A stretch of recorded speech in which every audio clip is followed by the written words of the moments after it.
Hi there, I'm Ember, one of the co-directors of the North Country Comic Con in Watertown, New York. We created this show to give you a sneak peek of some of the wonders coming to Watertown this summer. Recently, I sat down with Matt Flint, an upstate New York artist of great renown who's been a featured creator at many local area cons, to discuss what keeps him going and what he might have in store for Nococon this summer. You caught my attention. I forget whether it was me or James who asked you to come to the show last year, but we see you at like every show. What is it that keeps you going? Profit. No, not really.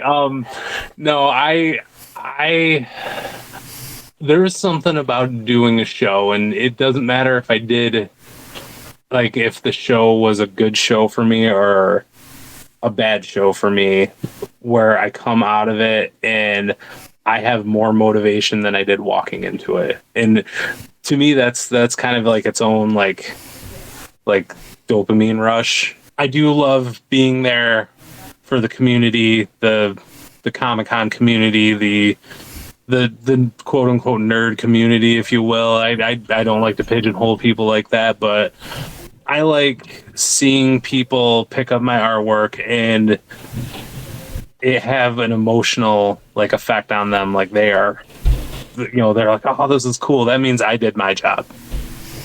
I made something cool that is entertaining for them, that is going to go on their wall, that is something they're going to collect.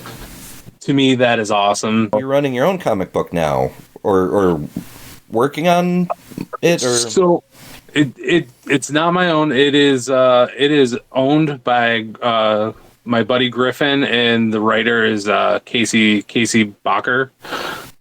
They're both upstate New York people. They originally put this book together as like a Kickstarter book. Okay. And during the Kickstarter campaign, a publishing company called Keenspot picked it up. So Keenspot's known mainly for their few books, Ninjas vs. Robots, and Bone Year, the Aromatic is one of their bigger titles right now. But the big claim to fame is they are the publishing company that produced Marry Me, which, if you remember last year, was a big Jennifer Lopez, Owen Wilson movie. Uh-huh. What I penciled takes place with the main character like 300 years earlier in Paris, France. And it's a kind of a backstory on how she met another one of the main characters. There's action. It was a fun project to work on because it's the second thing I've gotten to pencil as far as like comic books go. So it was a learning curve, but it turns out I knew more about making comics than I thought I did. So, well, many years of study. Yes, yeah, many years of reading this, and I'm like, oh wow, that actually now I know why having a page flow like that makes sense. I've already started production on my own book, so I will be writing, drawing, coloring, pretty much doing the whole shebang. I may have a couple writers like to bounce off some ideas and maybe rewrite a few things, because I'm not a writer at heart. I have cool ideas for stories.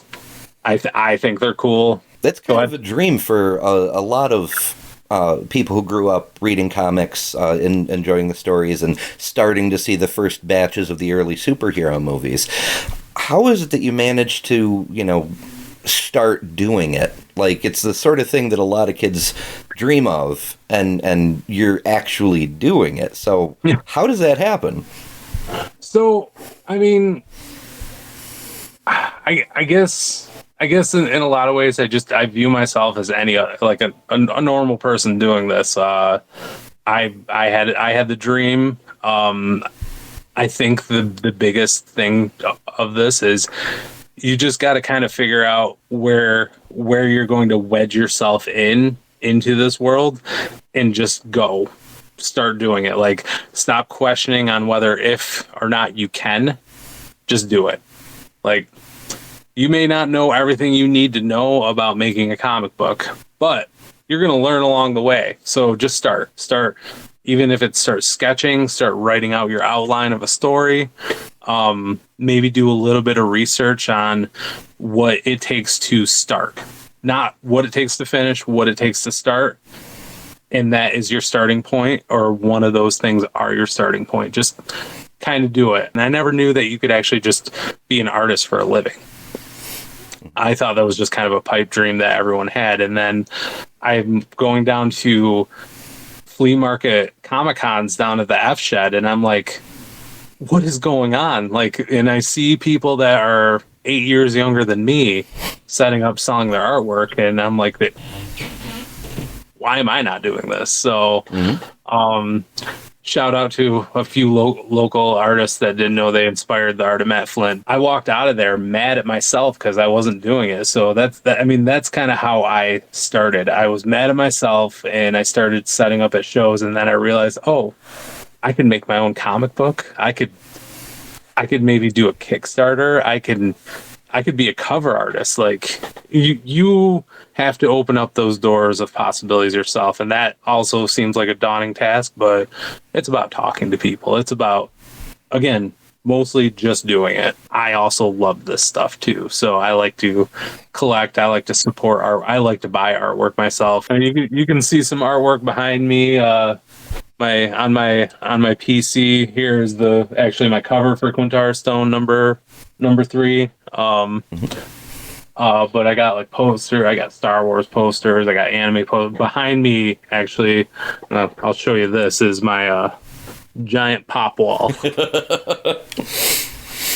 So that I stare at while I'm drawing. Don't buy pops, kids. It's a slippery slope.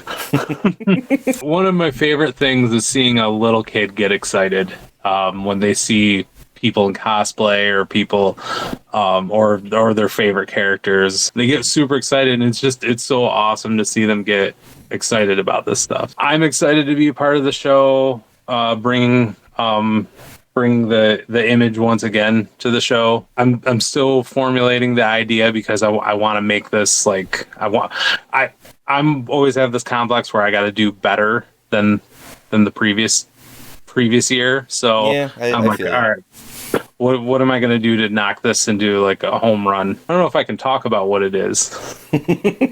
So I won't spoil the surprise. Is there anything that you're working on for the con that you do want to talk about?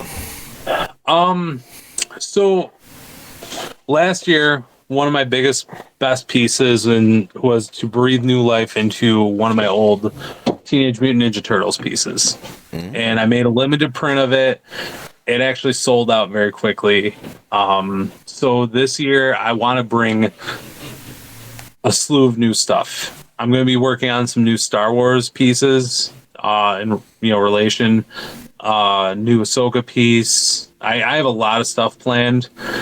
Maybe even I'll have some previews ready of my comic book by the time June rolls around. But in the essence of Turtles, I don't know if you've heard of The Last Ronin. So I decided that I would do a Last Ronin piece. These are the pencils for it. This will be available like as a print come Nococon time. Very nice. So